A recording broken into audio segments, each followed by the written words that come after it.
Come. Echo. Short battery life. Order, please. Good afternoon, ladies and gentlemen. We are here to debate on the motion. This House believes that pharmaceutical companies should be allowed to advertise prescription drugs directly to consumer. Before I move on, as the first speaker of the proposition side, I'll define the motion, state our House's burden, provide a case split, and then move on to our substantive arguments. Our House defines the term pharmaceutical companies as firms that engage in market activities of preparing, selling, and using medical drugs. Advertise as publicizing through various mediums, and prescription drug as licensed medicine that's regulated by legislation to require a set of written instructions from a doctor before it can be obtained. Also, an important term is direct-to-consumer advertising, shortened as DTCA, which means promoting prescription drugs through various forms of media. Okay, to win today's debate, our team has to prove that allowing pharmaceutical companies to directly advertise to the consumers will result in advancement of public health in the long run. Our House supports this motion for three reasons. First, advertisements will increase the company's profit and motivate them to invest in research and development, so shortened as R&D. Second, advertisements will increase consumer awareness of the drugs. Third, advertisements will make the market more competitive, thus improve the quality of drugs. I, as the first speaker for this House, will maintain the first point. So-Jung, our second speaker, will talk about the second and third points, and Dong-hee, our third speaker, will summarize our points. Our first point is that DTCA will make companies earn profits and motivate them to invest in R&D. So how is this possible? Advertisements will increase sale of medicine, resulting in profit for pharmaceutical companies. This increase in profits for pharmaceutical companies will motivate them to invest their money in R&D to invent new and better quality of medicines. These medicines will lead to improvement in public health. Some might argue, how do you know that companies will invest their profits in R&D? Well, think rationally. With the short-term profits, the companies can either advertise or produce more drugs. However, this is not what companies do. They think in the long run.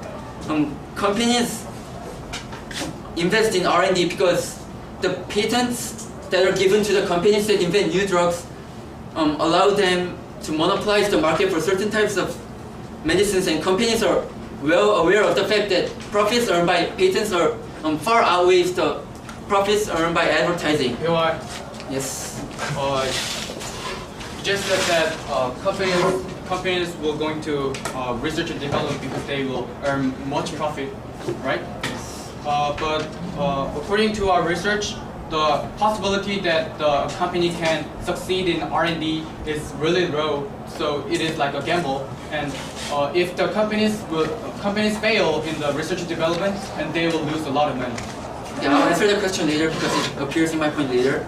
And after some time passes, companies will invest in R&D with the profits they have earned by advertising and selling these new medicines. As this cycle repeats, it will ultimately result in better health. Also, do you know how much it costs for drug companies to invent new medicine? It costs an average of $500 million. It is 18% of their sales. Cures for complex disease are under the research nowadays, such as cancers and AIDS. Thus, drug companies need money to support their research, and if they earn profits by advertising, they will get more motivated to invest in R&D. The more profitable the industry is, the more they can afford to research and development, and thus the patients will be treated more appropriately. Now let's look at the USA, one of the two countries that allow DTCA. According to US Government Accountability Office, throughout 1997 to 2005, when spending on advertising increased from $1.1 billion to $4.2 billion, spending on research and development increased from $15.5 billion to $31.4 billion. So $3 billion increase in advertising resulted in $16 billion increase in R&D. Also, according to the Pharmaceutical Research and Manufacturers of America, money spent on R&D has increased to $58.8 billion in 2007. Also, according to CBO, Congressional Budget Office, pharmaceutical companies know that R&D is the lifeblood for them, which induces them to invest more and more in R&D every year. Considering all these it will be beneficial for the country if DTCA is allowed, because as companies will invest more in R&D, and those countries will get to have higher position in the pharmacy industry like UK or US. Ladies and gentlemen, today I've told you one thing, that DTCA will be an incentive for the companies to invest in R&D, benefiting us, not only for the individuals, not only for the companies, but for the whole society and even the whole nation. One thing is needed to promote public health, and that is by allowing the DTCA. Ladies and gentlemen, this is why the motion should stand. There's no need to hesitate. For the whole society, vote for the proposition. Thank you.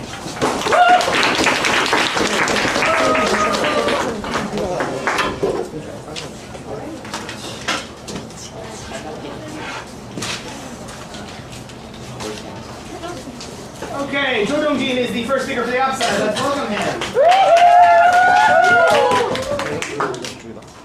Good afternoon, ladies and gentlemen. I am Dong-jin, the first speaker of the opposition side, and I'm here today to prove to you, by the motion, pharmaceutical companies should be allowed to advertise prescription drugs directly to consumers should fail. In order to win today's debate, our side must prove that the direct-to-consumer, or DTC, advertisement of prescription drugs will harm the general public health, for the following three reasons. First, DTC advertising from the pharmaceutical companies provide consumers with biased and selected information. Second, DTC advertisement gives less incentive for pharmaceutical companies to research new drugs. And third, DTC ads will cause drug prices to increase significantly. I will talk about the first two substantive arguments, and my teammate Jong-jun will talk about the third, and our last speaker, Hyun, will summarize. Before I move on to the substantive arguments, I would like to make some rebuttals of some outrageous claims that the proposition side has made. They said that by increasing their profit from advertising, they have more money to spend on research and development of new drugs. Well, Vioxx, which was one of the heavily advertised drugs in early 2000, the Merck, the developer for Vioxx, spent 160 million and had sales quadruple from 330 million to 1.5 billion. Now, this Merck company, just by spending 160 million on advertising, their sales increased over $1 billion. Now, if you could raise your profit over $1 billion with practically no risk, would you take that or take an adventure with trying to develop new drugs, which will which has a lot of probability of failing? Okay, our first major argument, I would like to move on to our substantive arguments now. And our first major argument is that consumers receive selected information from the pharmaceutical companies. There's common knowledge that when people are presented with a list, they're likely to remember items at the beginning and at the end rather than items in the middle. This is what pharmaceutical companies abuse while barely abiding by the rules set by the FDA. Most of the commercials follow the same format. Benefit information at the beginning and the end, while squeezing in side effect information in the middle. In fact, only 2.2% of all prescription drug commercials were found to be satisfactory as far as dedicating enough time to side effects. Only 2.2% of all commercials. And 60-second ads and 30-second ads devoted only about 10% of its total runtime to health risk information. That seems hardly fair to comparing the time spent on benefit information and side effect information. This disgusting act by the pharmaceutical companies to try to deceive the consumers has left consumers with only selected information about the products. Imbalances in these ads diminish patient understanding of drug risk. And leaving medical decisions in the hands of consumers with only selected and biased information will harm the general public health. A prescription drug is something that consumers should be making. Yes. You just mentioned about leaving the choice to consumers. But don't you still know that the doctors make the final call, and the consumers can only talk to the doctors about the opinions they have on the medicines? Yes, but according to a study, there's 70% chance that doctors will prescribe whatever the consumer suggests. A prescription drug is something that consumers should be making a rational decision about. And the more objective information consumers have access to, the better decision they can make for their conditions, which the DTC ads clearly do not provide. Our second argument is that advertising reduces the incentive for companies to research and develop new drugs. Pharmaceutical companies spend about $1 billion each year on mass media advertisement alone, leading to increase in sales of drugs for more than $10 billion. $10 billion. That is pure revenue of $9 billion. Ladies and gentlemen, compare that to the fact that it takes billions and billions of dollars to even attempt to develop new drugs. What would the pharmaceutical companies choose? Try to research for a blockbuster drug that carry high risk of failure, will use that money instead to advertise their current drugs and make whopping profits. A pharmaceutical company is still an enterprise. Though they may still care for advances of medicinal technology and human beings, their ultimate goal is to make profit. They don't care as much about long-term expensive and risky investment. They would rather want short-term profits, money right now.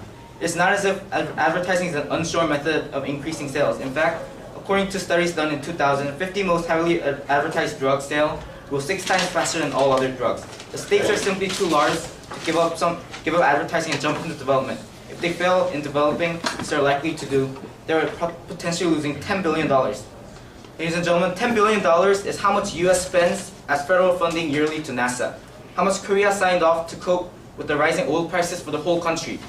An additional $10 billion can buy schooling for every single kid in the whole planet. And those corporate fat cats would throw away that $10 billion to gamble and take their chances? I don't think so. As the first speaker for the opposition side of this debate, I clearly proved that direct advertisement by pharmaceutical companies will harm the general public health because it misleads patients and holds back companies' incentive to develop new drugs. Our second speaker will explain the third point in more detail later. Vote for opposition. Thank you.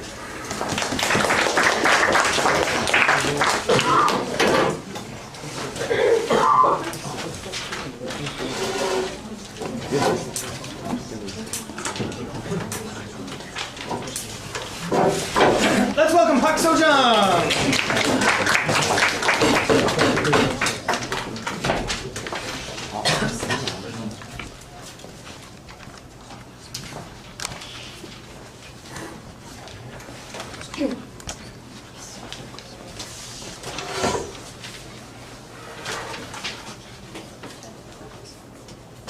Good afternoon, ladies and gentlemen. I am Seo-jung Park, the second speaker of the proposition. As the second speaker of the proposition, I will rebut the opposition's arguments and elaborate on 2 of our substantive arguments. Moving on to my first rebuttal, the opposition argued that companies give distorted information to consumers. They claim that firms will downplay the hazardness, thus jeopardizing the public health. However, even though the government allows the companies to directly advertise to consumers, that does not mean that companies are allowed to advertise anything they want to. It does not mean the government will not regulate the advertisements. POI. Rejected. The government will regulate these advertisements, like other advertisements, to state the hazardness prominently, since it is directly linked to public health. Second of all, the first speaker of the opposition claimed that advertising reduces the incentive for research into new drugs, as companies will find the returns from advertisements more attractive. However, ladies and gentlemen, this is not true. The opposition is thinking only on short terms. The pharmaceutical companies are intelligent enough to think the long-run profits. Joy. They never stick to their short-run profit. Rather, they view the market in the long run and try to maximize their profit. Companies know the most optimum way to maximize their profit is to invest in R&D, invent new medicine, and earn a patent.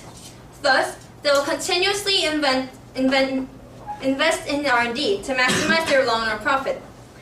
As our first speaker stated before, according to the research conducted by U.S. Government Accountability Office, as the money invested in advertisement increased by $3.1 billion, the amount of money invested in R&D increased by $15.9 billion. That is 5 times the amount in advertisement.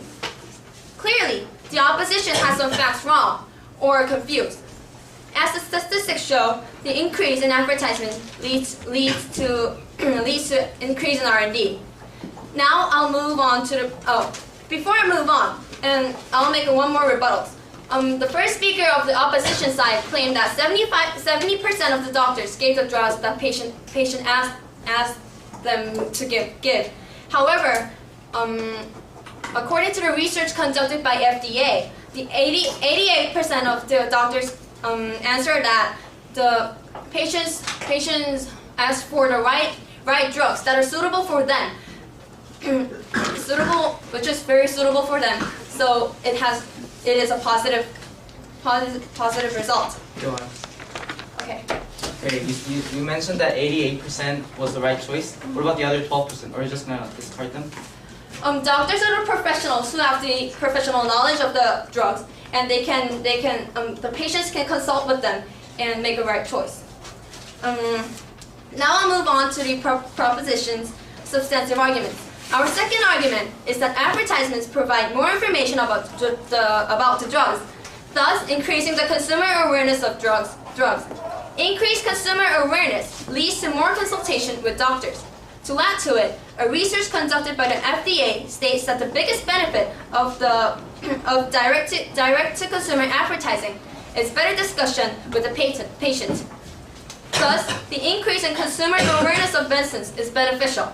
The proposition's third argument is that if government allows direct consumer advertising, more companies can appeal themselves to the consumers and thus increase market fairness. Therefore, the competition between firms becomes greater. Since companies compete, they try to improve their quality of drugs to gain more market occupancy. Therefore, companies will invest more of their money in R&D, thus better medicines will emerge, which will ultimately lead to better public health.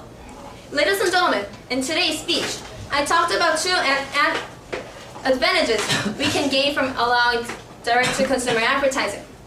It is senseless to ban the direct-to-consumer advertising because the benefits are much larger than the disadvantages. Please vote for proposition. Thank you.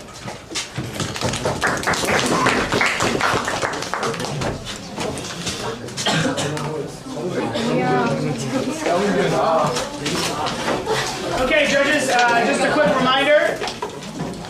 Two of you will have to give floor speeches, so think about what you would say for either side of the debate. Okay, I want to encourage debaters. Let's keep those POIs active. Get lots of them if we can. Okay, let's welcome Jungjoon.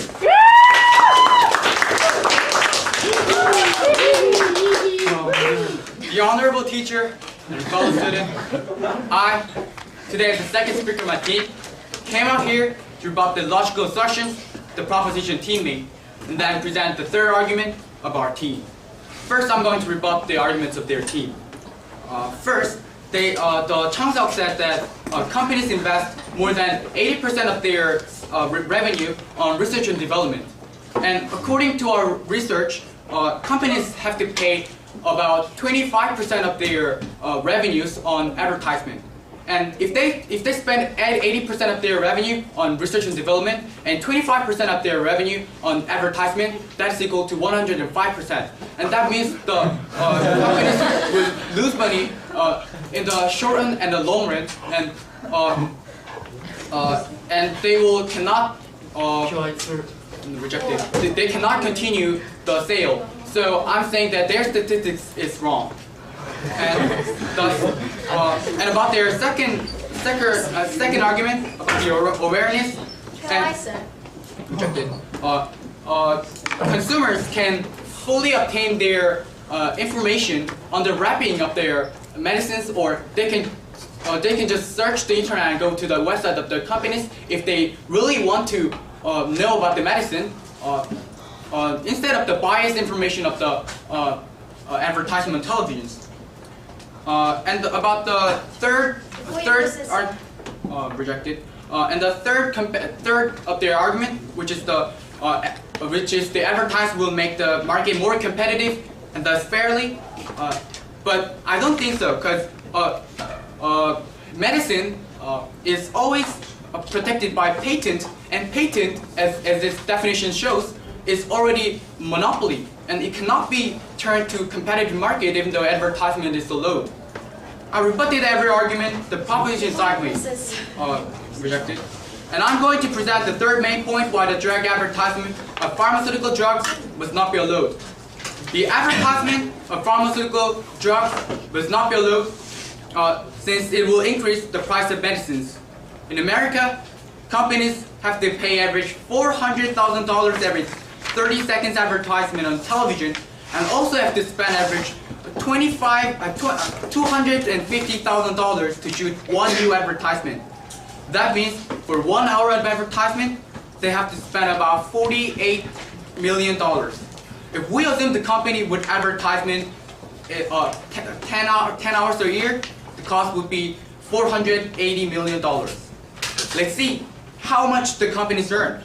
In 2007, according to the FDA, drug companies have to spend about 25% of their profits on advertisement, and this increased cost of production will definitely cause the price of pharmaceutical drugs to soar. Ladies and gentlemen, if we're talking about television or automobiles or other daily products, I can say that such increase of product price would not be that harmful. But we are talking about medicines, gentlemen, ladies, which can decide citizens' health and lives. Drugs are relating to our lives and health, and also to our country's competitiveness. If the price of drugs soar because of advertisement, that makes patients not able to afford them. Patients have no choice but have to suffer. But the proposition team is calling for the advertisement of drugs, which are approved will dramatically, You said that the price of drugs will increase significantly, but by having appropriate drugs, people can prevent from their disease aggravating, and when it aggravates, the cost for surgery is very high. So by early intervention, isn't the cost lower if they take drugs? How can you prove that advertisement will lead to early finding of the disease? Okay. But the proposition team is calling for the advertisement of drugs which are proved will dramatically increase the price of medicines. This has no difference with sentencing those poor people who cannot even afford their food, a death penalty. Ladies and gentlemen, there are always some things that cannot be measured by money or profits, and our health is one of them. Please vote for the opposition and for you and your family's health. Thank you very much. All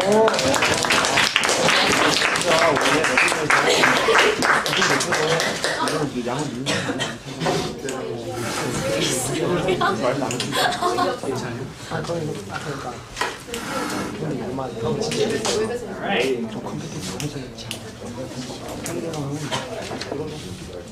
How many volunteers, people who'd like to stand and speak for one side or the other?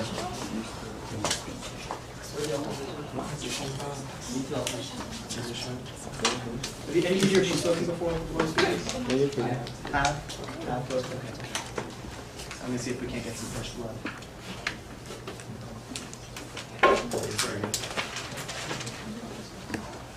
Has Min Young, have you given a floor speech before? And how about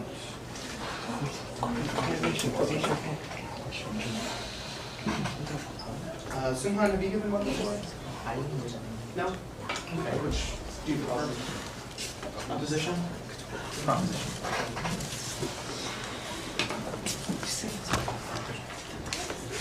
Okay.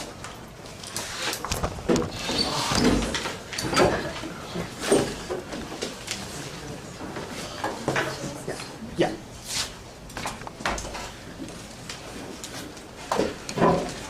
I believe that pharmaceutical companies should be allowed to advertise prescription drugs directly to consumers, because due to the advertisement, the sale of these companies will rise as well, and this will increase their profit. So this increase in profit will let them have more money to invest in new and better quality medicines.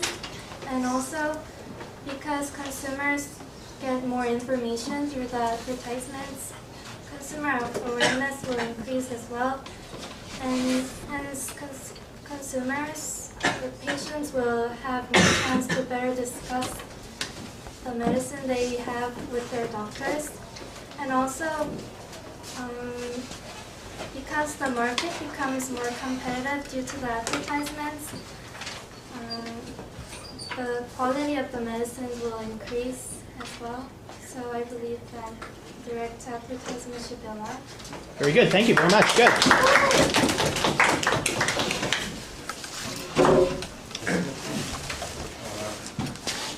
Alex, how both sides presented a lot of statistics, but there were like many data that didn't fit into each other. the opposition side stated that revenue on R&D takes about 80% of revenue, and the proposition stated that 25% of revenue goes to R&D, should be spent on advertisement. But I think companies can simply lower the amount of revenue they have to spend on advertisement to prevent the long-run deficit you talked about, the proposition. And he also talked about drug companies are protected by patents, but I think patents expire about, what is it, about 10 years? Yeah. Yes. 10 to 20 years. And that's how their statistics were logical. And one thing I'm not disappointed, but better was POI. I think POI should be better focused on like the logical statistics presented. Thank you, sir. Okay, very good. Thank you.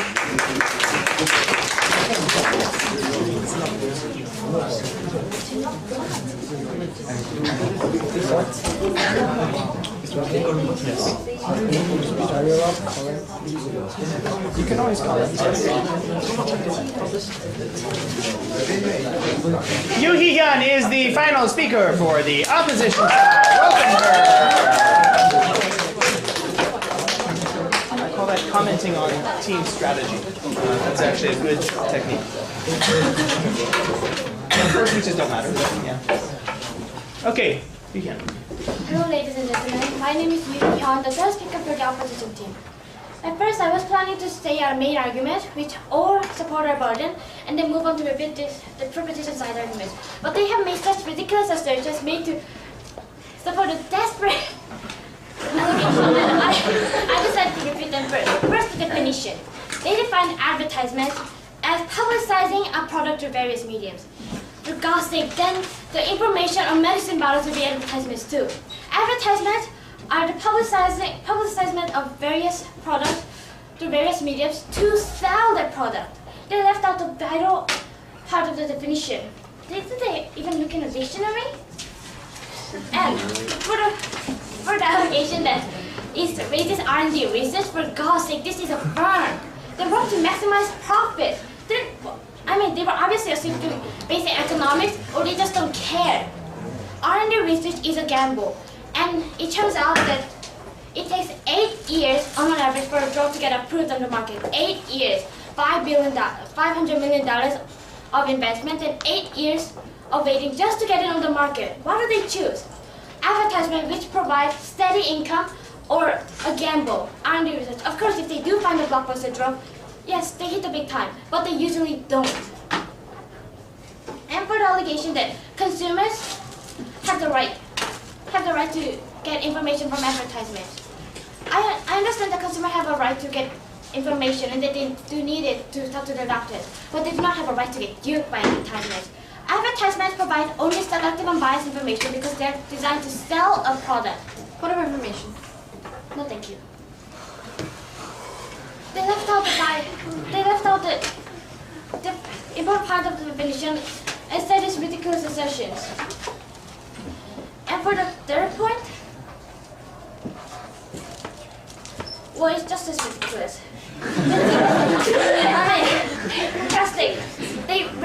They raise the quality of drugs. Advertisement, as our second speaker has mentioned, only gave the benefit of medicines. Yes, they do abide by regulations, but they just barely do so. By scrolling the harmful effects in the middle, where the consumers will barely remember it, they managed to oversmart the regulation and make the consumers remember only the beneficial part. How does this raise the quality of medicine? Yes, it'll raise the quality of what?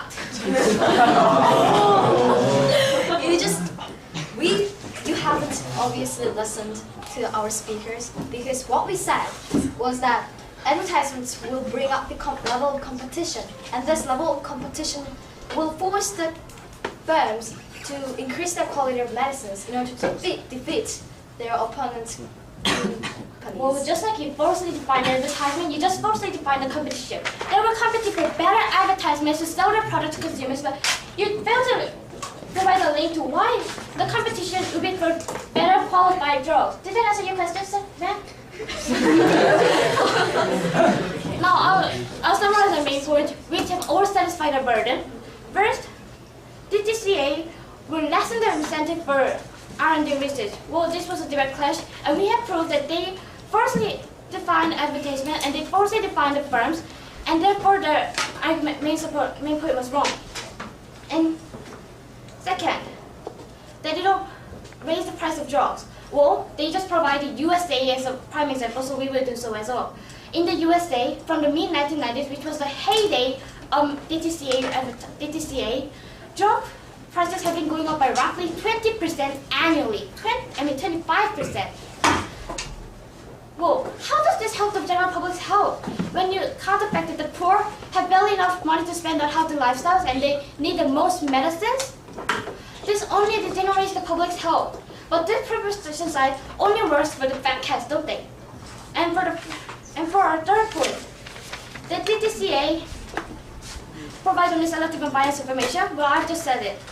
And it turns out that most advertisements only work to trigger fear. And even in printed ads, where people might have some time to look at the side effects, they provide lots of medical jargon like, what was it, catoconazole. What does it even mean anyway? And they say, and they're writing in this tiny little font in the corner section of the ad so the patients can barely look at it. If patients want information, they can just look at the medicine bottle or ask their doctors, who have at least 6 years of training to provide the most rational decision for the consumers. So we have just proved that all our burden with our main point, while the proposition side have failed to do so, and provide a further definition of advertisement. So both for the opposition side, if you know what's logical and what's rational. Thank you.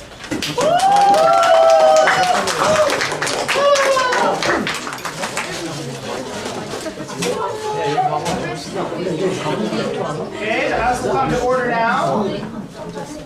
And we will welcome the final speaker of the debate, Chae Dong-hee. New Zealand power. The power of New Zealand. Savage.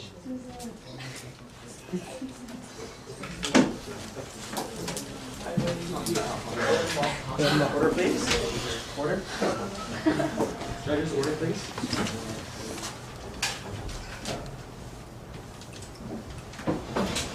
Ladies and gentlemen, today the reason why proposition stands here is to protect public health. We look at the big picture, and we want the improvements of the public health in the long run. And that's why the proposition today believes that pharmaceutical companies should be allowed to directly advertise to the consumers. As the third speaker of the opposition, I'd like to rebut all the horrendous arguments raised by the opposition and rebuild our own cases, which are that first, advertisements will be incentives to the companies to invest further on research and development of new medicines. And second, consumer awareness of the medicines will increase due to the advertisements. And third, the advertisements will bring up the level of competition so that the consumers will enjoy better quality of medicines or the cheaper price of the Point of medicines. information. It's not the time yet.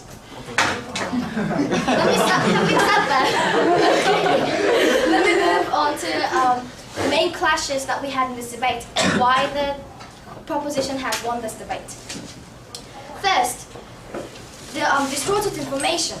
The opposition came up to the podium today and claimed that companies will provide biased information to the consumers. This will not happen, ladies and gentlemen. The companies know that when it comes down to the profit, they need to build trust between consumers. They know that qualities matter when deciding the profit of the medicines. Point of information, it's not time yet? Yes. Shame on you. Well, you say that medical companies now want to make the trust between them and their consumers. But how do consumers know what elaborate? Sit down. What ways to look for in a medicine? Sit down. Let me elaborate. So when it comes down to decide a company's profit, quality matters. Advertisements will increase short-term profit, but in order to keep this profit to the long run, they need to appeal to the consumers with the quality. Say, I watched a TV commercial saying that this medicine will completely cure my sore throat without any side effects. So I ran to the store, I bought the medicine and took the medicine. But instead of curing my sore throat, it only gave me side effects. So, would I buy this medicine ever again? No. But ladies and gentlemen, would I tell my friends around that not to buy this medicine? Yes, and the companies are well aware of this fact. So they will not provide distorted information to the consumers. Having said that, let me move on to my second argument. Point of information. Not at this point, sorry. The advertisements will bring incentives to the companies to further invest on research and development. And we are backed up with the evidence. According to research conducted by the US Government Accountability Office, $15 billion increased money invested on R&D. The other incentives and the opposition constantly claim that the companies will not take the risks. But as I have stated before, they need to bring up the quality of the medicine so that they can run the business for the long term. And they constantly claim that they're not ready to take the risks. But do they have any other incentive when there's no advertisements? Do you think they will ever invest on R&D when there's no advertisements? For information. At least we will have an incentive when the advertisements are allowed. Having said that, let me move on to the third clashes that we had today, which is that, not at this point, sorry. The opposition today claimed that price will increase. However, ladies and gentlemen, how do they fight in the competition? They have two options. First, cut the price down. And second, bring the quality of the medicines up. This is inevitable in order for you to enjoy a quality of medicines, quality of public health, not at this point. So therefore, we believe that this is the increase of the price is reasonable and inevitable, and that for certain people who can't afford certain medicines, that there will be medicines with cheaper price according to the competition. Point of information. Not at this point, sorry. Having said that, let me move on to our arguments.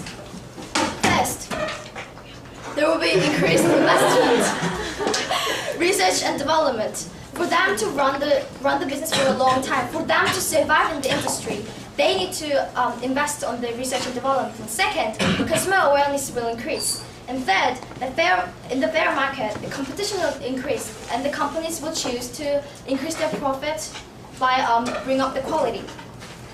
The opposition today was naive to believe that this notorious selfish companies will invest without any incentives. And in order for us to have public health, ladies and gentlemen, you need to vote for the opposition. Thank you very much.